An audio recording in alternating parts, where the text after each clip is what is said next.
할렐루야. 사랑하는 성도 여러분, 12월 18일 월요일 아침 아까의 시간이 돌아왔습니다. 오늘 함께 보실 하나님 말씀은 구약성경 욥기 40장 1절에서 24절까지의 말씀입니다.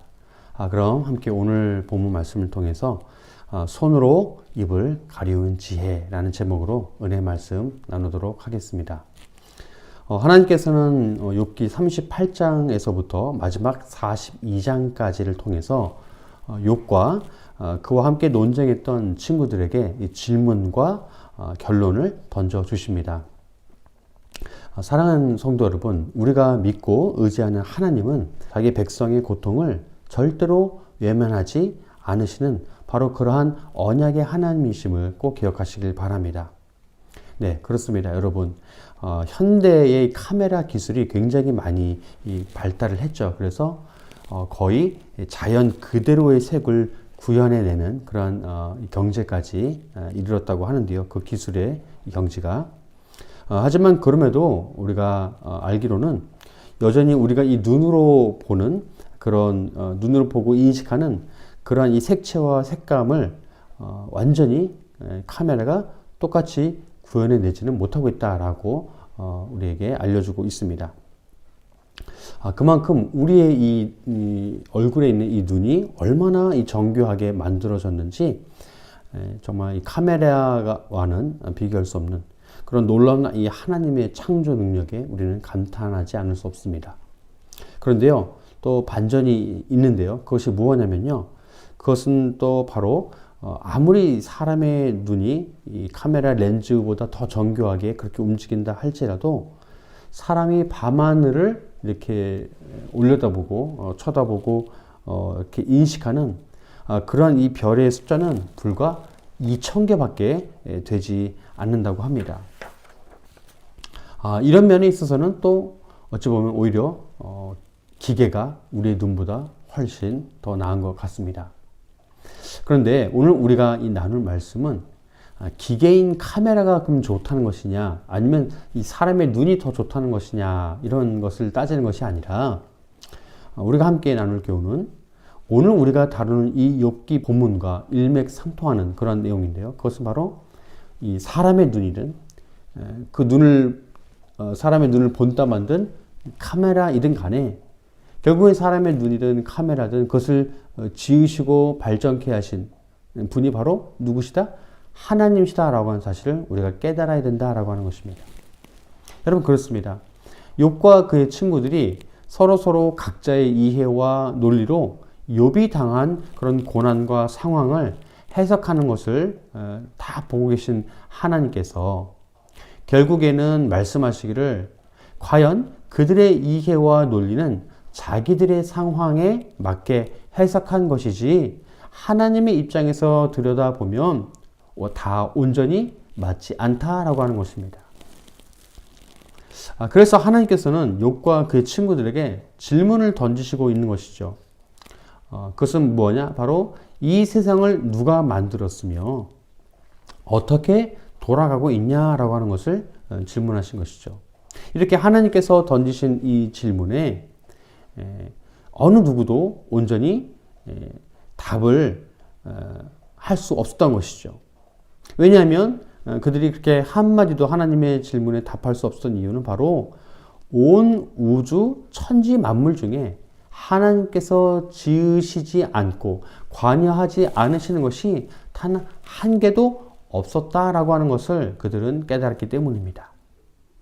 여러분, 이러한 예화가 있죠. 한 차 수리공이 이제 그 차 수리하는 것을 직업으로 삼고 있는 남자가 운전을 하고 가다가 그 차가 갑자기 이유 모를 원인으로 고장이 나서 멈춰서게 됩니다. 그래서 이제 이 차 수리공 남자가 어찌할 바를 모르고 발을 동동 구르고 있는데 마침 그때 한 나이가 지긋한 노신사가 그의 옆에 와서 자기가 차를 대신 좀 봐도 괜찮겠냐라고 말을 던지죠. 그래서 속으로 이 남자는 아니 자기가 차 수리공인데 이 할아버지가 뭘 아신다고 나한테 차를 보겠다고 하시는 것이지? 라고 생각을 하는 것이죠. 그래도 뭐 이제 아버지 뻘 되시는 노인이 정중하게 물어오시니까 그럼 그러시라고 라고 그렇게 말씀을 드렸더니 그 노인분이 이제 노신사가 차 본넷을 열고 여기저기 이렇게 살펴보다가 한두 군데를 이렇게 뚝딱 만지니까 갑자기 거짓말처럼 차가 온전히 시동이 걸리고 움직이게 됐다라고 하는 것이죠.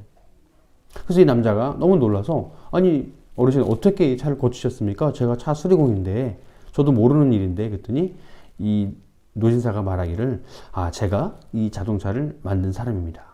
저 이름은 포드라고 합니다. 라고 하는 그런 예화를 우리가 이렇게 알고 있습니다. 여러분 이 예화가 하나님께서 욥과 친구들에게 하신 질문과 어찌 보면 딱 들어맞는 그러한 이야기가 아닐까라고 우리는 생각을 하게 됩니다. 여러분 그렇습니다. 우리는 때로 나도 나 자신을 모를 때가 참 있죠. 많죠. 하지만 천지를 지으시고 우리를 지으신 하나님께서는 나도 모르는 나를 이해해 주시고 나를 안아주신다라고 하는 사실이 참 큰 위로가 됩니다. 그러므로 우리는 하나님 앞에 인생의 어떠한 의문도 이유도 묻거나 가질 필요가 없는 것이죠.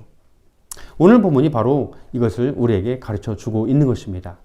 인류는 여러분 도구를 사용한다라고 해서 호모 사피엔스라고 하는데 이제는 도구를 뛰어넘어서 만물의 영장을 이라는 별명을 갖고 또 그것도 넘어서 이제는 불가능한 게 없어 보이는 마치 호모 데우스라고 하는 그런 신적인 위치까지 올라섰다라고 사람들은 평가를 하죠. 인류를. 하지만 아무리 뛰어난 그런 문명과 기술을 가지고 있다 하더라도 인류란 존재, 사람이란 존재는 결국 여러분 생각해 보세요. 아직까지도 이 냄새나는 화장실 주변을 날아다니는 그런 날파리나 하루살이를 창조해낼 수 없는 그런 미물 중에 미물도 직접 창조해낼 수 없는 게 바로 우리 인간의 현실이라는 것이죠. 여러분 참 아이러니하죠. 핵까지 다룰 수 있는 그런 뛰어난 기술을 가지고 있고 위대하다라고 하는 그런 인류가 아직 우주를 정복하기는커녕 우리 태양계가 속해 있는 정말 어마어마하게 큰 우리 은하 이 바로 옆에 있는 은하의 이름이 뭐냐면 안드로메다 은하인데요. 여기 근처에 가본 적도 없습니다. 그러니까 우리 이 은하를 벗어나지도 못한 것이죠. 근데 여러분 우리 하나님은 어떤 분이실까요? 네, 우리 하나님께서는요. 우리가 측량할 수 없고 가늠할 수 없는 그런 무한하고 광활한 저 우주를 창조하셨고 저 우주 너머에 계신 분이신 것이죠. 여러분 이 사실을 믿으십니까? 이런 하나님께서 욥에게 오늘 본문 2절에 말씀하시기를 너 트집 잡는 자, 너 하나님을 탓하는 자라고 부르시면서 네가 한번 답해봐라 라고 그렇게 말씀하시죠. 그래서 욥은 이미 하나님의 그런 창조의 능력을 깨닫고 그가 겸손하게 답합니다. 고백합니다. 4절 5절 말씀인데요. 읽어보겠습니다. 보소서 나는 비천하오니 무엇이라 주께 대답하리이까 손으로 내 입을 가릴 뿐이로소이다. 내가 한번 말하여 싸운즉 다시는 더 대답하지 아니하겠나이다 라고 말합니다. 근데 이것이 바로 하나님을 올바로 알고 있는 사람이 답해야 할 것이죠. 우리는 하나님 앞에 어떠한 선함도 아무런 의도 주장할 수 없는 그러한 비천한 존재입니다. 그래서 우리는 하나님께서 주시는 질문에 아무 대답도 할 수 없죠. 그래서 우리는 어떻게 해요? 그저 손으로 우리의 입을 가리는 그러한 침묵밖에 할 수 없는 하나님 앞에 아무 대답도 할 수 없는 그런 존재라고 하는 것입니다. 여러분 우리는 이 사실을 깨달아야 하죠. 우리 인생에 찾아오는 모든 고난도 또 반대로 모든 행복도 다 하나님이 주신 것입니다. 우리는 그저 고난 앞에 속수무책 당할 수밖에 없거나 그저 견딜 수밖에 없고 행복하다고 그 공로가 다 내게로부터 왔다라고 절대로 말할 수 없는 그런 존재들입니다. 우리 인생의 모든 뜻은 다 하나님께 있는 것이죠. 이 사실을 우리는 꼭 기억해야 합니다. 우리는 우리가 살아가는 인생에 단 한 번이라도 결코 하나님이 판단이 틀리다라고 말할 수 없습니다. 우리는 하나님께 있는 권능의 팔과 천둥과 영광과 명예가 우리에게 속해 있지 않습니다. 8절부터 10절까지의 내용인데요.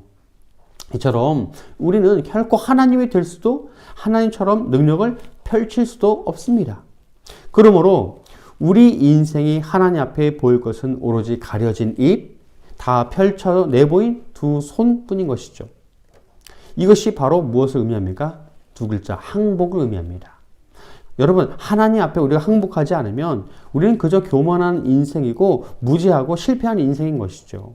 그러므로 오직 인간이 하나님 앞에 보여드려야 할 모습은 바로 겸손입니다. 결코 교만이 되어서는 안 되는 것이죠. 오늘 본문 11절에서부터 14절까지 말씀에서 증거하는 그 욥을 향한 하나님의 말씀은 결코 하나님께서 자신의 능력을 뽐내려 하시는 게 아니라 진짜로 참된 진실로 욥을 다시 하나님께서는 회복시키시고 구원케 할 뿐이다. 그러한 존재가 바로 하나님 자신밖에 없다라고 하는 사실을 알려주시려 하는 것입니다. 바로 그 이유죠. 이런 하나님의 능력을 욥에게 알려주시는 그 방법으로 하나님은 자신이 지은 창조물 중에 으뜸이라고 하는 베헤못을 증거해 주십니다. 베헤못은 개역 한글에서는 이전에 우리 개역 한글에서는 하마라고 번역되었지만 개역 개정에서는 히브리어 음가 그대로 베헤못이라고 표기를 했죠. 주석을 보면 당시 이 고대 이스라엘 땅에는 이제 없었고 찾아보기 힘들었고 이집트에 살았던 이 하마 내지는 악어 당시 이 두 동물이 당시 고대 이스라엘인들에게는 이국적이면서도 아주 신비한 동물로 여겨졌다고 합니다. 배경을 찾아보니까요. 우리나라에서도 여러분 비슷한 내용이 있죠. 고대 기록이나 고분벽화 또 실록 이런 데를 찾아보면 이 천마라고 불려지고 여겨진 동물이 있는데 어떤 동물일까요? 바로 기린입니다. 예, 뿔 달린 기다란 짐승이죠. 이 기린이 그렇습니다. 하나님께서는 이렇게 인간의 힘으로는 절대 이길 수 없고 정말 생각할 수 없는 그런 빼어나고 힘 있는 이 피조물을 말씀하시면서 자, 너희들이 한번 대답해 봐라. 이걸 누가 만들었느냐라고 질문을 하시는 것이죠. 그렇게 오늘 본문 15절 말씀이 이 증거에 대해 아주 잘 설명해 주고 있는데요. 한번 읽겠습니다. 15절 말씀. 이제 소같이 풀을 먹는 베헤못을 볼지어다. 내가 너를 지은 것 같이 그것도 지었느니라. 아멘. 네, 그렇습니다. 나일강에서 하마나 악어의 위치는요, 어떤 동물도 상대할 수 없는 그런 아주 강한 동물이죠. 19절 말씀에도 증거하기를 이 베헤못은 하나님께서 지으신 것 중에 으뜸이다라고 기록되어 있습니다. 그렇게 하나님께서는 다시 한번 15절 말씀을 통해 우리에게 무엇라 증거하십니까? 네, 하나님께서는 욥처럼 인간도 지으셨고 또 무엇도 지으셨다? 바로 이 강력한 동물인 베헤못도 지으셨다라고 하는 말씀을 증거해 줍니다. 자, 그래서 이어지는 16절부터 오늘 본문 끝절인 이 24절까지 말씀은 단순하게 이 베헤못이 어떤 특징을 가지고 있는지를 대해서 잘 설명해 주고 있죠. 자, 여러분, 이제 오늘 말씀을 마치려 합니다. 하나님께서는 당신의 형상으로 우리 인간을 창조하셨죠. 그리고 그 어느 때보다 하나님은 기뻐하셨다라고 말씀은 기록합니다. 증거해 주죠. 그런데 사실 우리는 맹수 앞에서는 아무 힘쓸 수 없는 그런 나약한 존재죠. 게다가 우리는 교만으로 인해서 죄를 짓게 되었고 그로 인해 영원한 지옥에 떨어질 그런 운명에 던져진 그러한 비참한 존재들이었습니다. 이런 우리를 하나님께서 불쌍히 여기시고 긍휼히 여겨주셔서 자신의 하나뿐인 아들 독생자를 누굽니까? 예수 그리스도를 보내주셔서 그를 십자가 죽음으로 내몰아 가게 하시고 그로 인해 그 예수 그리스도의 죽음으로 인해 우리에게 영생을 선물해 주셨습니다. 여러분, 인간은요, 하나님께 받은 지혜를 잘못 사용함으로써 하나님과 멀어지게 되었지만 하나님께서는 그 지혜를 예수님을 우리에게 보내주셔서 다시 생명으로 이어가게 하신 것이죠. 이처럼 사람의 지혜와 하나님의 지혜는 너무나 다릅니다. 사나운 동물 앞에 아무 힘쓰지 못하는 우리는 이제 하나님 앞에 손으로 입을 가리고 그렇게 겸손으로 나아가야 하는 것이죠. 마치 도살장에 끌려가는 어린 양 예수께서 아무 말씀하지 않으신 것처럼 말이죠.